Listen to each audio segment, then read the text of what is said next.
Olá, povo querido, bom dia. Que bom. Renato fala bem, não fala? Não é à toa que está no seminário, mas quem sabe?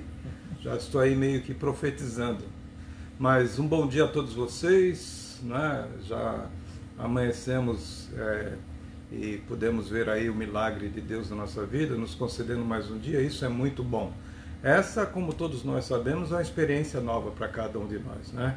Porque nós nunca fizemos isso antes, espero que saia tudo bem. Já está saindo tudo bem, né? Eu estou vendo aí que várias pessoas já estão conectadas conosco e em um tempo em que nós estamos vivendo aí, né, as influências de um vírus que já está atingindo praticamente o planeta todo, nós queremos trazer uma palavra de consolação, de conforto a todos nós, né? Nossos familiares. Mas nós vamos orar antes, vamos pedir a Deus que nos oriente, nos ilumine, né? Que nos dê a percepção da sua palavra, o entendimento dela, para que a gente cultue ao Senhor, né? Nós não estamos reunidos em um templo, mas a igreja está reunida, mesmo que remotamente, para louvarmos e dignificarmos ainda o nome do Senhor. Vamos orar? Ore comigo, feche seus olhos, onde quer que você esteja. Nós vamos falar com Deus agora para iniciarmos esse culto, né, da Redeemer. Vamos orar. Pai, nós te louvamos, ó Deus, porque a despeito de toda a dificuldade que a nossa volta, Pai, no nosso entorno, nós sabemos que o Senhor está presente, se faz presente nas nossas casas, ó Pai querido, e eu te peço, intercedo por cada família que está agora reunida, Pai querido, para ouvir a Tua palavra, para buscar o entendimento dela, principalmente num tempo de aflição, Pai, de tanta turbulência que nós estamos vivendo, mas a Tua palavra nos promete paz que excede todo o entendimento. Nós sentimos essa paz do Senhor na nossa vida, Pai, e nós louvamos o Teu nome e queremos agora, Pai querido, em abrindo a Tua palavra, Pai, trazemos por meio desta palavra, Pai, entendimento a toda a Tua igreja, a todo familiar, que nós possamos verdadeiramente, Pai querido, ao final desta palavra, Deus, nós temos uma nova atitude, um novo posicionamento diante de não somente dessa dificuldade pela qual estamos passando, mas em qualquer revés da vida, nós possamos entender que o Senhor tem o controle de todas as coisas. Que o Senhor possa visitar cada lar, ó Deus, que o Senhor possa, Pai querido, abrir as nossas mentes e corações para a palavra que estaremos pregando no nome de Jesus. Amém. Muito bem, queridos. Abra sua Bíblia em Deuteronômio, capítulo 31, versículo 6. Este é o texto básico. Nós queremos falar hoje uma palavra cujo título é Não Tenham Medo. Não tenham medo. Deuteronômio capítulo 31, versículo 6. Já abriram? Deixa eu colocar você no contexto, não é? Da leitura para que você possa entender. Moisés, ele reúne o povo todo, não é? Ele traz uma palavra ao povo de Israel, principalmente a Josué. Moisés já estava aí por volta de 120 anos de idade e ele já se sente enfraquecido. Ele passa essa missão, não é, de posse a Josué. Então Deus, através de Moisés, traz uma palavra confortadora e de encorajamento, não só a Josué, mas a todo o povo de Israel. E no versículo 6, embora nós leremos outros textos da palavra de Deus, mas o texto que eu quero deixar de início para vocês, 31:6 do livro de Deuteronômio, diz assim: sejam fortes e corajosos, não tenham medo, nem fiquem apavorados por causa delas, pois o Senhor, o seu Deus, vai com vocês, nunca os deixará, nunca os abandonará. Veja se essa palavra não é para o nosso tempo, para os dias que nós estamos vivendo. Todos nós temos acompanhado o que tem sido noticiado, o que tem vindo até nós, toda a informação, né? E nós precisamos filtrar algumas delas, porque algumas delas não condizem com a verdade, mas é uma dose, né? É uma overdose de informações sobre esse coronavírus e nós devemos estar atentos a essas informações, mas acima de tudo, o que a palavra de Deus diz para esse tempo, não é? E a recomendação da palavra de Deus é não só para o tempo de Moisés e Josué, mas para o tempo chamado hoje, sejam fortes e corajosos. A Bíblia diz que Deus não nos deu o espírito de covardia e de medo, mas o espírito de coragem, de moderação. É um tempo que nós precisamos nos centralizar naquilo que Deus está dizendo a cada um de nós. Então é necessário que nós não procedamos como aqueles que não têm Jesus, aqueles que não têm Deus no coração estão procedendo. Então os problemas que nós enfrentamos, ou ele vai nos derrotar, ou vai desenvolver em nós, dependendo de como nós lidamos com esses problemas, né? Com aquilo que estamos vivendo no presente. Infelizmente, a maioria das pessoas não consegue ver como Deus quer usar os problemas em nossas vidas. Então elas reagem até de maneira insensata e ressentida dos seus problemas, ao invés de parar e analisar que benefício esses problemas podem nos trazer. Parece contraditório, né? Problema trazer solução. Mas em meio a toda a problemática que estamos vivendo, como é que nós podemos colher alguma coisa de positivo em tudo isso nas nossas vidas? E aí nós, depois que Deus nos livra, né, Ele já fez muitas e muitas vezes na nossa vida, depois que nós vemos que a crise passou, nós dizemos como Deus é tremendo. Então, aquilo que pode ser perigoso, que possui poder destrutivo, como furacões, tornados, enchentes, incêndios ou um coronavírus, é domado por Deus, é subjugado por Ele, dominado por Ele e pode ser usado por Ele a nosso favor. Então, a partir de agora, eu quero mencionar alguns textos na Bíblia e algumas pessoas na Bíblia que, em passando por momentos de dificuldade, né, essa mesma dificuldade reverteu ou conspirou a favor dessas pessoas. O grande problema, irmãos, que nós olhando para essas pessoas na Bíblia, nós não adquirimos lições a respeito delas. Como é que elas procederam diante das dificuldades? Então, o primeiro texto que eu quero apresentar para vocês é o texto de Elias, o homem, todos nós já sabemos da história do profeta Elias, né? O que aconteceu na vida de Elias. Então, primeira coisa que eu e você devemos aprender, né, em Elias, capítulo 2 do segundo livro de Reis, versículo 11, é que nada pode impedir a ação de Deus na nossa vida. Nada pode impedir a ação de Deus na nossa vida. Perceba bem que muitas vezes nós limitamos aquilo que nós podemos diante daquilo que nós estamos vendo simplesmente. Em 2 Reis, capítulo 2, versículo 11, diz: E Elias foi levado ao céu num redemoinho.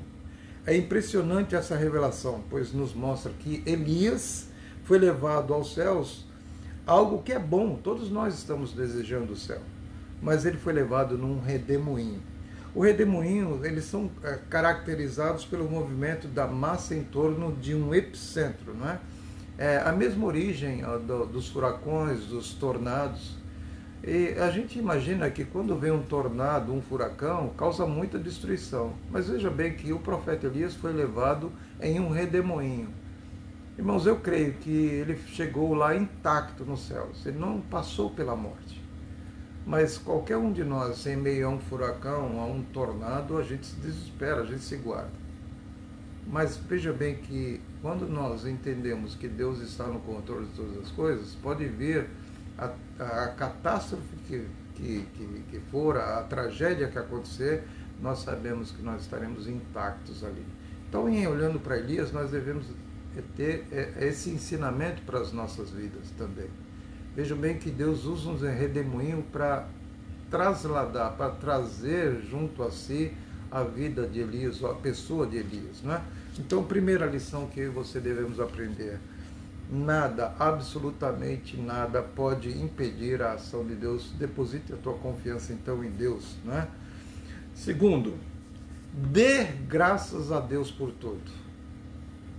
Como é que as pessoas que não têm a experiência, né, as experiências que nós temos tido com Deus até o dia de hoje, porque lá em Samuel diz que até aqui nos ajudou o Senhor, não é? Até esse momento Deus tem nos ajudado por toda a história de fé que nós temos com Deus. Como é que nós podemos entender essa expressão, dê graças a Deus por tudo? Tudo mesmo, inclusive esse tempo que nós estamos vivendo. Porque nada acontece por acaso, meus queridos. Não é? Romanos capítulo 8, versículos 28 e 29, Paulo traz uma palavra àquela igreja dizendo, né, que todas as coisas contribuem para o bem daqueles que amam a Deus. Então, em tudo nós tiramos alguma lição para as nossas vidas, por isso que nós devemos dar graças a Deus por tudo. E quando nós falamos dar graças a Deus por tudo, me vem à mente logo a pessoa de Jó. Né? Você conhece alguém que sofreu mais na história da raça humana do que Jó? Mas vejam bem, no auge da sua agonia, Jó, no capítulo 19, versículos 25 a 27, essa palavra é confortadora para as nossas vidas. Ele diz o seguinte, ele afirma isso, porque eu sei que o meu Redentor vive e que por fim se levantará sobre a terra, e depois de consumida a minha pele. Contudo, ainda em minha carne verei a Deus. Vê-lo-ei por mim mesmo, e os meus olhos, e não outros, o contemplarão. E por isso os meus rins se consomem no meu interior. Dê graças a Deus por tudo. Não lamente, não murmure. Os irmãos já aprenderam que murmuração é eu dizer a Deus que se eu estivesse no lugar dele, eu faria melhor. Talvez você não diga isso com as suas palavras, mas é assim que muitas vezes nós procedemos. Então não reclame, simplesmente dê graças a Deus, dizendo assim, Senhor, o Senhor sabe por que tudo isso está acontecendo, não é? Capítulo 19, versículo 1 dos Salmos diz, os céus manifestam a glória de Deus e o firmamento anuncia a obra das suas mãos. Ora, se todo o firmamento conhece o Deus, o grande Criador, não é? Deus que criou todas as coisas, ele sabe por que está acontecendo, né? Não é? Por que esse coronavírus está acontecendo? Dê graças a Deus por tudo, né? Basta que nós coloquemos a nossa vida na presença de Deus e agradeça a Deus por que você está vivo. Eu conversava agora de manhã, durante o café da manhã, com a minha esposa, com a minha sobrinha, sobre isso, né? Muitas vezes nós estamos lamentando aqui, mas e aqueles que estão nos hospitais, em um leito de enfermidade, às vezes sem esperança nenhuma, sem perspectiva nenhuma do amanhã, não é? Quantos países, como a Itália, por exemplo, que foram acometidos, não é? Todo o país fechado, quantas pessoas já morreram, quantas pessoas estão hospitalizadas, né? E nós estamos aqui, quantas pessoas perderam seus empregos? Olha o Brasil, por exemplo, que não tem a mesma estrutura que nós temos aqui, né? Estamos aqui muitas vezes reclamando, né?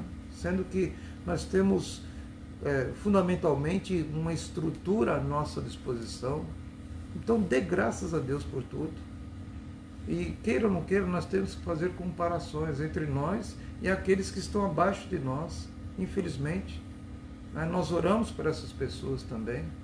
Então aprenda a dar graças a Deus por tudo. São atitudes que nós devemos ter durante o tempo da calamidade. Terceira lição. Primeiro, nada pode impedir a ação de Deus. Tenha isso em mente. Segundo, dê graças a Deus por tudo. Terceiro, olha que ponto importante. Olha que lição importante. Transcenda. Eu coloquei uma definição de transcender, o que seja transcender, né, na situação que nós estamos vivendo. Transcender é ir além do ordinário, além do comum, né? Exceder a todos, chegar a um alto grau de superioridade, transcender características naturais. Isso é transcender, é ir além. Até uma música, né, de uma banda lá do Brasil, que fala sobre ir além, indo além. Irmãos, nós temos que ser extraordinários e não somente ordinários. A palavra de Deus nos recomenda que a gente, num momento como esse, se supere. Se supere. Nós estamos vivendo um tempo de superação, né? Nós temos que não sermos aquilo, o natural, não é verdade? Mas ir além. E aí eu trago outros dois personagens da palavra de Deus que tiveram uma atitude como essa. Eles transcenderam a situação calamitosa que eles estavam vivendo. Em Atos capítulo 16, versículos 25 e 26, Paulo e Silas, depois de pregar o evangelho na cidade de Filipos, né, eles foram acorrentados, encarcerados, né? Eu imagino que eles foram surrados ali, até as últimas consequências. Mas o texto diz que lá pela meia-noite, o que eles fizeram? Eles não lamentaram nada, eles simplesmente cantaram e louvaram ao Senhor. E o texto diz o seguinte, olha, e perto da meia-noite, Paulo e Silas oravam e cantavam hinos a Deus, e os outros presos os escutavam. E de repente sobreveio um tão grande terremoto, que os alicerces do cárcere se moveram, e logo se abriram todas as portas, e foram soltas as prisões de todos. Olha que maravilha esse texto, irmãos. Por que quando nós lemos um texto desse, nós não agimos da mesma forma? Ao invés de lamuriar, de reclamar, nós devemos cantar hinos de gratidão a Deus, louvar o Senhor. Então isso é transcender. E não fazermos como muitos estão fazendo, não é verdade? Com medo, temerosos o tempo todo, sem esperança. É hora de nós transcendermos, inclusive de influenciar outros também. Eu falei sobre isso durante essa semana, numa pequena reflexão. É tempo de nós dizermos às pessoas, olha, o Deus a quem você serve é um Deus que pode todas as coisas. Então transcenda, saia da naturalidade, vá para o extraordinário. Quarto, aprender diante de tudo que estamos vendo ao nosso redor.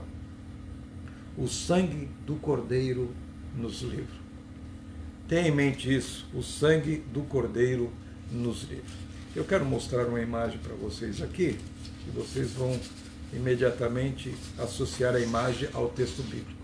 Estão vendo essa imagem aqui? Olha. O sangue do Cordeiro nos livra. Como todos nós sabemos, não é? O povo de Israel ficou escravo por mais de 400 anos no Egito. Todos nós sabemos, até as crianças de escola dominical conhecem essa história. Até que Deus levanta dentre o povo um libertador que foi Moisés.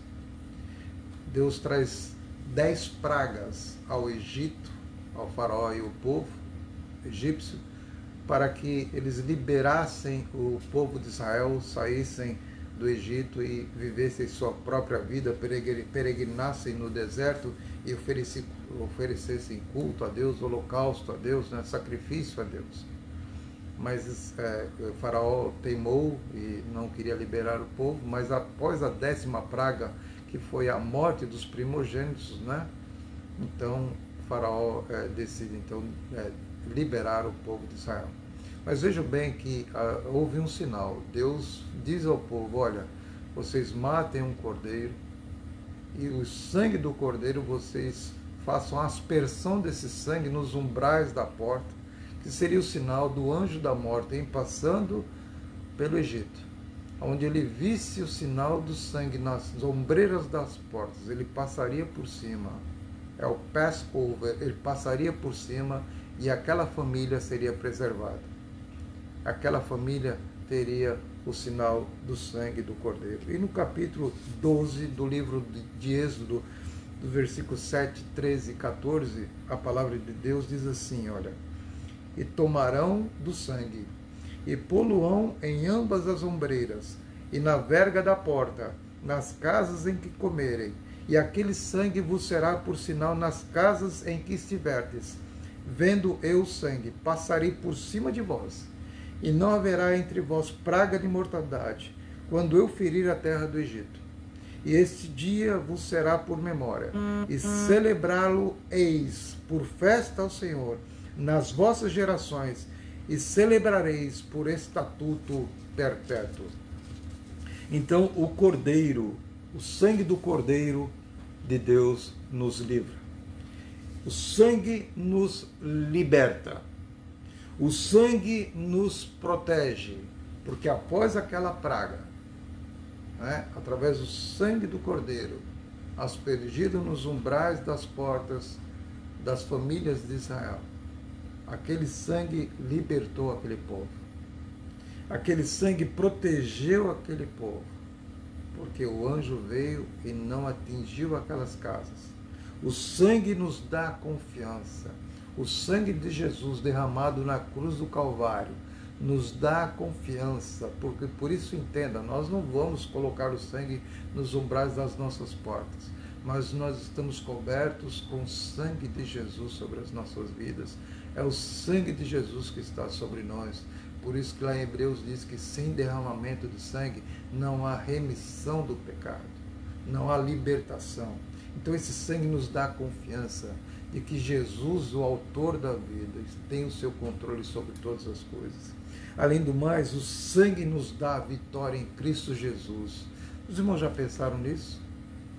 Que esse sangue derramado na cruz do Calvário nos dá a vitória. Nós somos mais que vitoriosos em Cristo Jesus, é o que Paulo diz. Então nós não somos só vencedores, nós somos mais que vencedores em Cristo Jesus.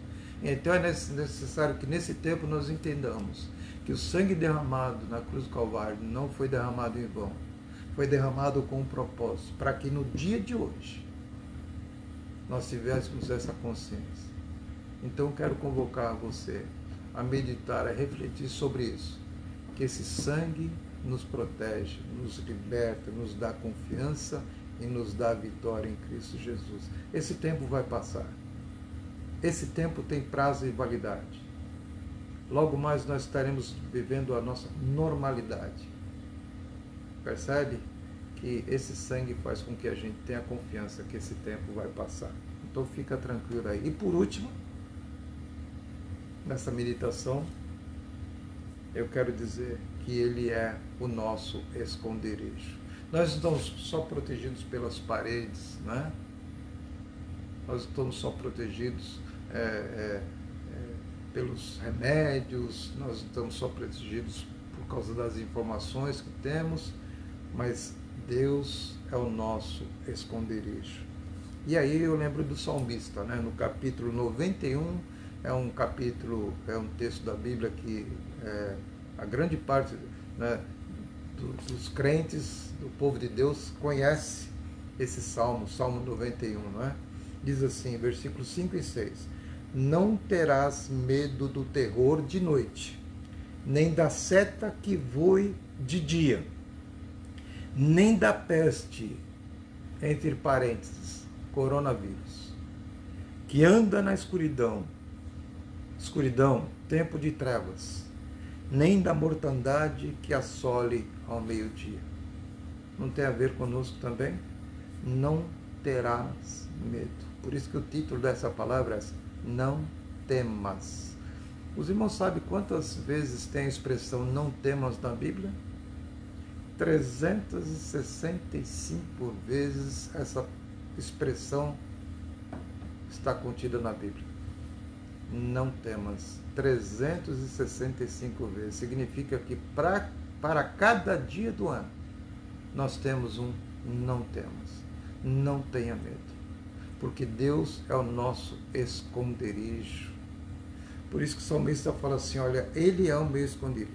Deixa eu abrir aqui, porque eu quero mencionar algo importante a respeito desse salmo. Salmo 91, se você está aí na sua casa, quiser abrir comigo, Salmo 91, olha o que diz no comecinho do capítulo.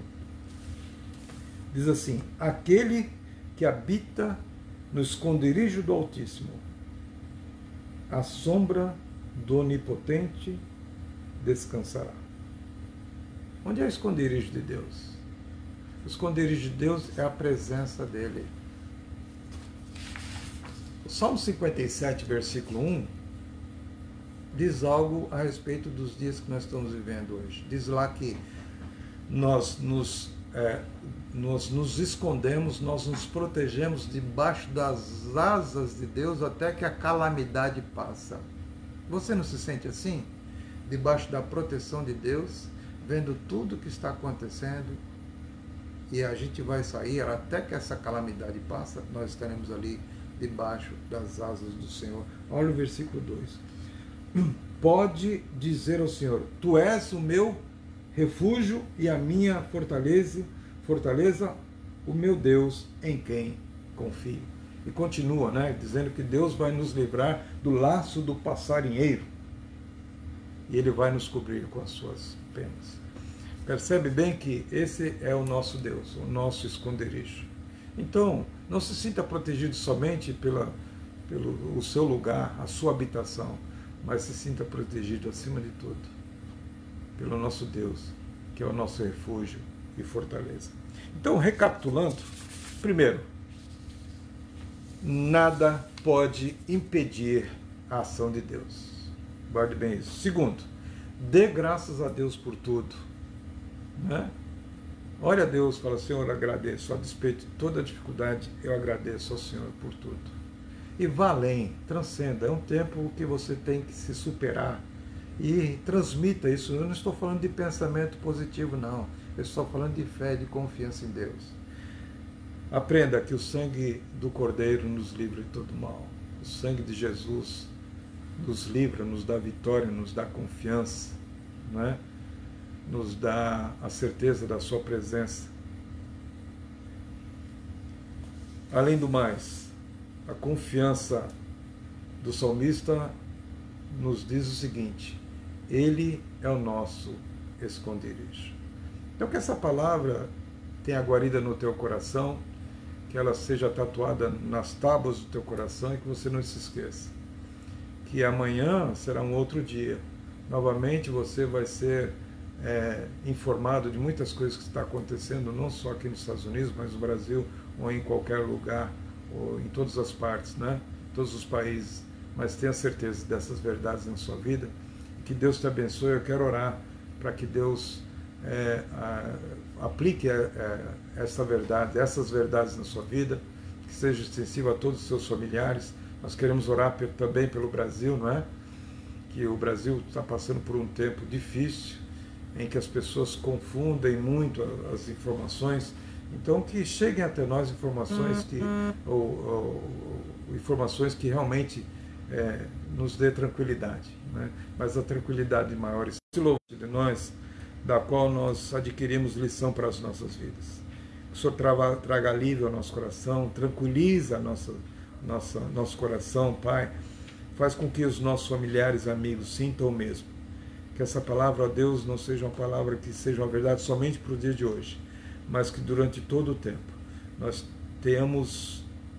ouçamos a voz do Espírito Santo dizendo a nós: não temas, eu estou contigo, eu sou o teu esconderijo, tenha confiança em mim, o meu sangue foi derramado na cruz do Calvário para te proteger, para te amparar, para te dar a vitória. Você é liberto no nome de Jesus, e é no nome de Jesus que eu declaro a vitória dele na tua vida, na vida da tua família, agora e sempre. Amém e amém. Que Deus te abençoe. Compartilhe essa palavra com as pessoas. Siga o conselho do Renato, que ele está atento a tudo que está acontecendo, quantas pessoas estão interagindo conosco. E lembrando mais uma vez que hoje é culto, e como liturgia nós também temos o levantamento de dízimos e ofertas. Não esqueça de enviar o seu dízimo via Zelle para a nossa irmã Glaucio Brasil, continue fiel ao Senhor nos seus dízimos e ofertas, porque a obra de Deus continua, a despeito de toda a dificuldade, mas a obra de Deus continua, mesmo que seja via online, mas nós estamos em culto. Louve a Deus, confie nele e continue em contato conosco. Qualquer dificuldade que você tiver, entre em contato conosco. Nós queremos orar também por telefone. Se você precisa de oração, liga para mim, tá bom? Eu oro com você pelo telefone, abençoo tua vida, e você, ao mesmo tempo, vai também estar abençoando a minha vida, porque isto é igreja. A igreja não é um lugar, né? Mas a igreja é o corpo de Cristo espalhado em todo lugar. Que Deus te abençoe no nome de Jesus. Um grande abraço.